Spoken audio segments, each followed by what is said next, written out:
Hello to all friends, कसे आहात सगळे? रेडिओ MPSC गुरु ऐकताय ना? Radio MPSC Guru spreading the knowledge powered by spectrum अकॅडमीमध्ये मी तनिषा तुम्हा सगळ्यांचं स्वागत करते.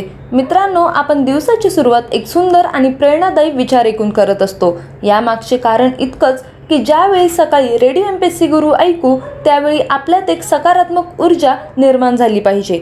चला तर मग मित्रांनो, ऐकूया आजचे विचारधनय सत्र.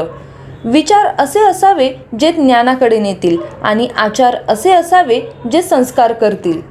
चला तर मग मित्रांनो, या प्रेरणादायी विचारानंतर ऐकूया दिनविशेष हे सत्र. दिनविशेष या सत्राअंतर्गत आपण जन्म, मृत्यू आणि काही महत्त्वाच्या नोंदणी, ऐतिहासिक घटना याचबरोबर शोधकार्य याच्याविषयीची माहिती सत्राप्रमाणे घेत असतो. एकूणच काय तर आत्ताचा दिवस हा पुढच्या सेकंदाला इतिहास होत असतो. यातले काही क्षण जगाला विशेष म्हणून अजरामर होतात. चला तर मग जाणून घेऊया आजच्या दिवसाची विशेष गोष्ट आजच्या 10 जूनच्या दिनविशेष ह्या सत्रात. मित्रांनो, ऐकूया 10 जूनच्या काही महत्त्वाच्या घटना. 10 जून रोजी म्हणजेच 1768 साली माधवराव पेशवे आणि राघोबादादा यांच्यामध्ये धोडपची लढाई झाली. त्यात राघोबादादा पराभूत झाला. 10 जून 1768 रोजी नाशिक जवळील धोडप किल्ल्याच्या परिसरात मराठा साम्राज्याचे पेशवे माधवराव प्रथम आणि त्यांचे काका रघुनाथराव उर्फ राघोबादादा यांच्यामध्ये ऐतिहासिक लढाई झाली. राघोबादादा यांच्या सततच्या महत्त्वाकांक्षा आणि राज्यकारभारातील हस्तक्षेपामुळे दोघांमध्ये तीव्र मतभेद निर्माण झाले होते. या अंतर्गत सत्ता संघर्षातून धोडपची लढाई उद्भवली. या युद्धात माधवराव पेशव्यांनी निर्णायक विजय मिळवला तर राघोबादादांचा पराभव झाला. पराभवानंतर राघोबादादांना पुण्यातील शनिवारवाडा येथे नजरकैदेत ठेवण्यात आले. या विजयामुळे माधवराव पेशव्यांचे मराठा साम्राज्यावरील नियंत्रण अधिक मजबूत झाले. अंतर्गत विरोधकांचा प्रभाव कमी झाला आणि साम्राज्यात राजकीय स्थैर्य निर्माण होण्यास मोठी मदत झाली. धोडपची लढाई ही माधवरावांच्या नेतृत्व कौशल्याची आणि मराठा साम्राज्याच्या एकात्मतेसाठी केलेल्या प्रयत्नांची महत्त्वपूर्ण साक्ष मानली जाते. मित्रांनो, वळूया पुढच्या एका महत्त्वाच्या घटनेकडे.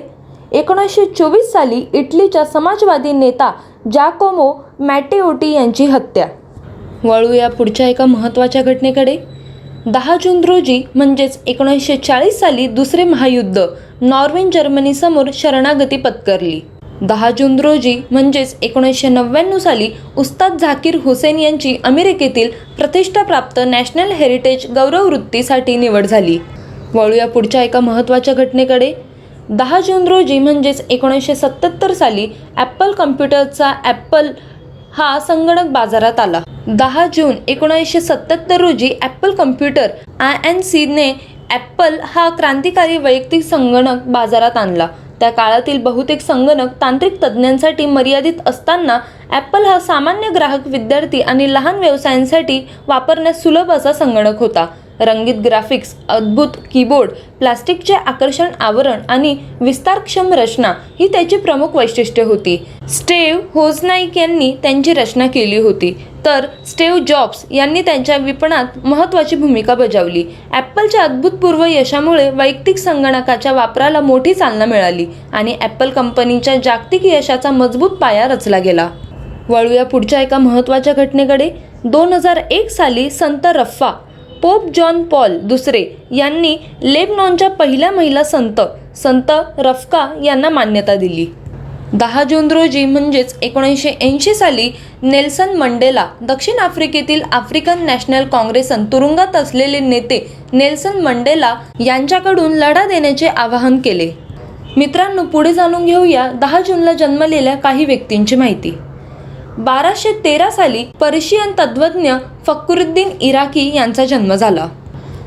त्यानंतर 10 जून रोजी म्हणजेच 1906 साली गुजराती लेखक व समीक्षक पद्मश्री गुलाबदास हरजीवनदास ब्रोकर यांचा जन्म झाला.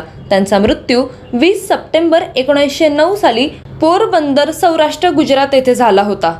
त्यानंतर 1908 साली भारताचे लष्कर प्रमुख, हैदराबादचे लष्करी प्रशासक व भारताचे कॅनडातील राजदूत पद्मविभूषण जनरल जयंतीनाथ चौधरी यांचा जन्म झाला. त्यांचा मृत्यू 6 एप्रिल 1983 साली झाला होता. 10 जून रोजी म्हणजेच 1924 साली नेत्रशल्य विशारद के भालचंद्र यांचा जन्म झाला. त्यानंतर 1938 साली भारतीय उद्योगपती राहुल बजाज यांचा जन्म झाला. 10 जून 1938 साली भारतातील प्रसिद्ध उद्योगपती आणि बजाज ऑटोचे माजी अध्यक्ष राहुल बजाज यांचा जन्म झाला. भारतीय उद्योग विश्वातील एक प्रभावशाली व्यक्तिमत्व म्हणून त्यांनी बजाज समूहाला देशातील आघाडीच्या औद्योगिक समूहांपैकी एक बनवण्यात महत्त्वाची भूमिका बजावली. त्यांच्या नेतृत्वाखाली बजाज ऑटोने दुचाकी आणि 3 चाकी वाहनांच्या क्षेत्रात मोठी प्रगती केली आहे आणि भारतीय बाजारपेठेत तसेच आंतरराष्ट्रीय स्तरावर आपली मजबूत ओळख निर्माण केली. स्पष्ट वक्तेपणा, दूरदृष्टी आणि उद्योजकतेला चालना देणारे नेतृत्व यासाठी राहुल बजाज ओळखले जात होते. भारतीय उद्योग, व्यापार आणि आर्थिक धोरणांवरील त्यांच्या योगदानामुळे त्यांना देशातील अग्रगण्य उद्योगपतींपैकी एक मानले जाते. 10 जून रोजी म्हणजेच 1938 साली भारतीय गणिततज्ञ आणि शैक्षणिक वासंती एन भाटनायक यांचा जन्म झाला. त्यांचा मृत्यू 12 फेब्रुवारी 2009 साली झाला होता. मित्रांनो, यानंतर जाणून घेऊया 10 जूनला मृत्यू पावलेल्या काही व्यक्तींची माहिती. 1836 साली फ्रेंच भौतिकशास्त्रज्ञ आंद्रे अँपियर यांचे निधन झाले. त्यांचा जन्म 20 जानेवारी 1775 साली झाला होता. त्यानंतर 1906 साली गुजराती लेखक समीक्षक गुलाबदास ब्रोकर यांचे निधन झाले.